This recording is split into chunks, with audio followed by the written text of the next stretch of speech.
Let's grab this caller. Caller, you're live on the air. What's your name, comment, and or question?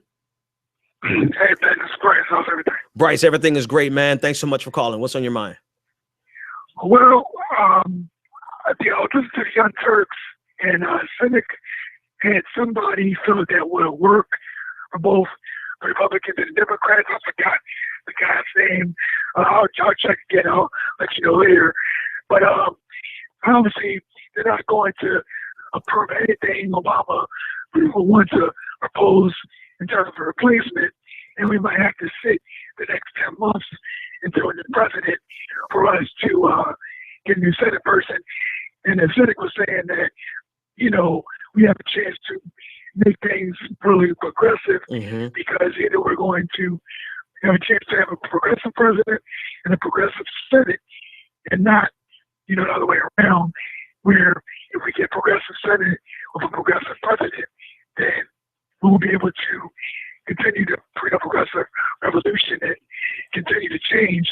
But if we get a conservative, president or a conservative Senate, well, the same thing is going to happen. So we need to go out and vote. We need to go out and make sure Bernie wins and get, continue the progressive situation. But I agree with you about Obama that they're not going to do that. They're going to definitely just order speed to the fire in the sense of not allowing it.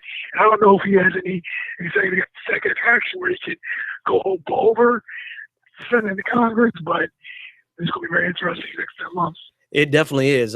This is going to, thanks so much for the call, Bryce. This is shaping up to be one of the most exciting political seasons ever.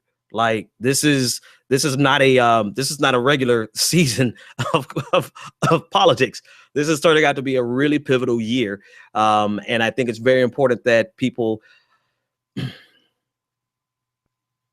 I want to say this with some, I don't want to say it as a cliche. It's very important that the people who actually take the time to listen to shows like this, it's very important that people like you who are obviously going to vote, go out and light a fire underneath the butts of people that may not vote. And then inspire a conversation with them about why it's important that we vote for progressives and not just any old candidate. I think those two things are the most important thing that every one of you listening live and every one of you who are listening after the fact, it's not about just you going out and vote.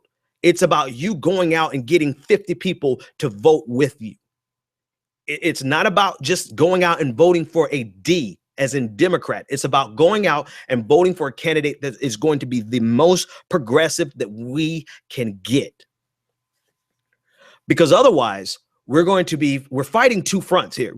This is where the battle really is. We're fighting two fronts. We're fighting a front against conservatism inside of the progressive movement, inside of the Democratic Party, because ultimately that's what, to me, that's what Hillary Clinton is. Hillary Clinton, to me, is a conservative inside of a Democratic circle.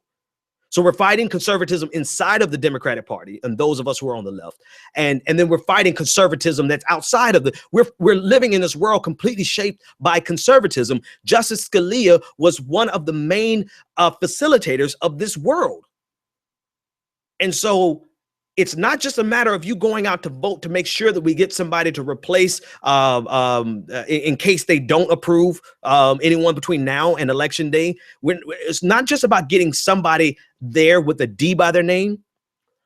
It's about getting somebody there who is actually going to be progressive. And I can't stress that enough. I cannot stress that enough. If you are watching my show and you're listening to my show right now or later on next week, whenever you hear this, when I say we need to go out and do something, I mean, I need your voice to be amplified and not just be a person voting one vote. I need you to multiply exponentially your impact by getting 50, 100, getting your entire circle of influence to go out and vote progressive.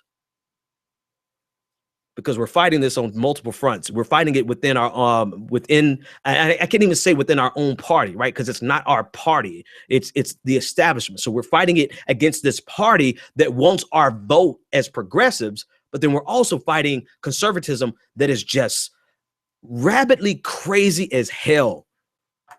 Caller, you're live on the air. What's your